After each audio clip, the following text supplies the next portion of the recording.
Hello everyone, and welcome from a very cold and wintry Cardiff. I'm going to talk you through a few areas, I think 4 in total, where the average small consultancy sales process can be improved.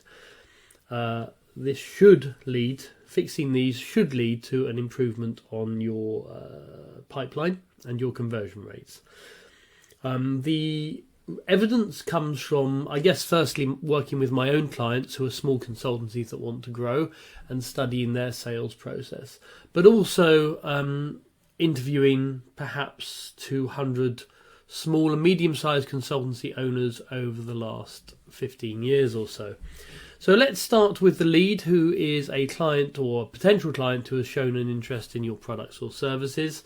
The next step will typically be some form of meeting or telephone call where you will typically do 3 things: demonstrating your expertise, defining the challenge and opportunity for the client, and then qualifying them, not necessarily in that order. Once they have been qualified, to explore the value of the project, and you do this even if you're not doing value-based pricing, because you want to show that your fees are an insignificant percentage of the value that you will be achieving to the client. If you are doing value-based pricing, then this is the point where you would insert metrics that would show whether the project was successful or not. The next step is submitting the proposal with the pricing for the project. If you are unsuccessful, then there's typically a feedback loop where you will follow up with the client or potential client to find out why you were unsuccessful.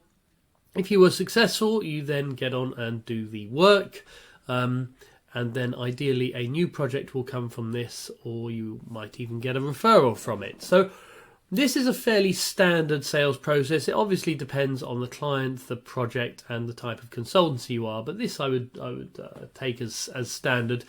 In terms of where things can typically be improved, let me just give you 4 pointers here. The first is in demonstrating your expertise. Demonstrating your expertise as early on as possible in your contact with the client helps build trust and show that you will be giving value for money. Many small consultancies are worried that they are giving away the crown jewels. I would say in today's age, information isn't a scarce commodity, but expertise is. So if you can share and advise as much as possible within the first meeting, then you're going to be building trust and potentially putting your prices up as well. The next area where most consultancies can improve what they're doing is the exploration of value.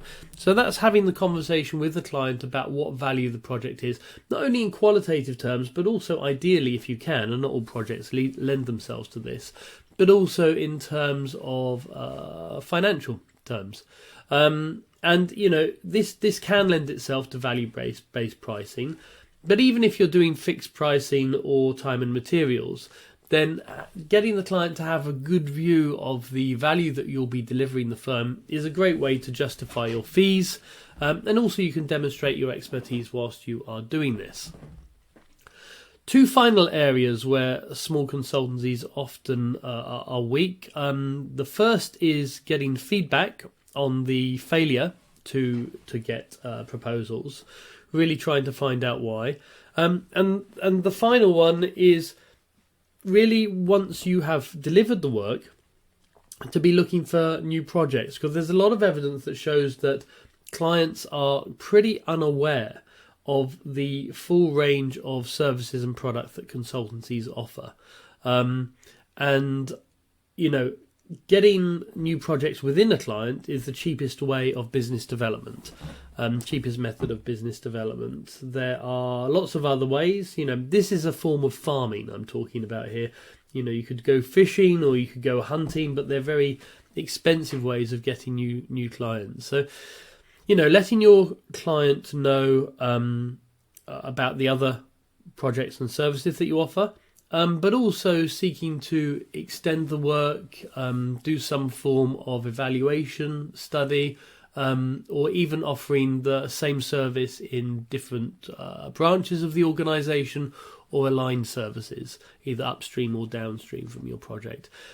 So those are 4 common areas that I see small consultancies being quite weak in. I could potentially add a 5th, which is the proposal. A lot of consultancies very rarely look at other firms' proposals, and they think that what they've been doing for the last 10 years in terms of proposals is sufficient now. And I would really urge you to get a third party, preferably someone who has seen a lot of proposals, to give you some advice, because it's one of the quickest ways in which I can offer value to my own clients, which is to look at the proposals that have been unsuccessful and just give them some pointers on how they can be improved. Because as I say, the market has got a lot more competitive over the last 10 years, and I think all of us have noticed that. And that means that everyone has started to lift their game, not just in terms of the delivery, but also in terms of the sales process. Obviously, all of this will be supported by some systematic CRM system or professional service automation system that will allow you to record your pipeline and interactions with the clients throughout the journey. Anyway, I hope that was useful. There's lots more information at joeomani.com that is all available free of charge. Anyway, take care. Cheerio. Bye-bye.